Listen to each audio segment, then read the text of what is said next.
హరే కృష్ణ. భగవద్గీతలో నా చిన్నతనంలో నేను ఫస్ట్ చదువుకున్న మొట్టమొదటి శ్లోకము భక్తి యోగము మొదటి శ్లోకం.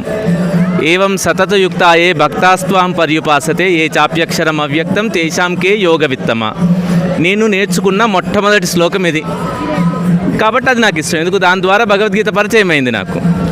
తర్వాత ఇంకా అంటే చదువుతూ అధ్యయనం చేస్తూ ఉన్నప్పుడు భగవద్గీతలో 2 శ్లోకాలు చాలా నచ్చుతాయి నాకు ప్రత్యేకంగా. ఒకటి మాత్రా స్పర్శాస్తు కౌంతేయ శీతోష్ణ సుఖదుఃఖద ఆగమ అపాయినో అనిత్య తాన్ తితిక్షస్వ భారత. అంటే సుఖదుఖాలు వస్తూ పోతూ ఉంటాయి ఏంటి శీతోష్ణాల్లాగా. కాబట్టి వీటి పట్ల మనం మోహం చెందకుండా తితిక్ష వహించాలి, ఓర్పు వహించాలని చెప్తుంది. ఈ శ్లోకము మన జీవితాన్ని సాఫీగా జరపడానికి చాలా ఉపయోగపడుతుంది.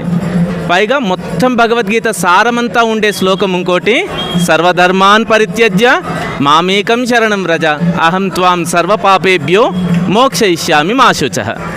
అన్ని ధర్మాలు పక్కబెట్టి భగవంతుని ఆశ్రయిస్తే ఆయన మనల్ని చక్కగా సన్మార్గంలో నడిపిస్తూ మన జీవితాలని తరింపజేసేటువంటి అవకాశం ఉంది. అందుకే ఇవి నాకు ఇష్టమైనవి. హరే కృష్ణ.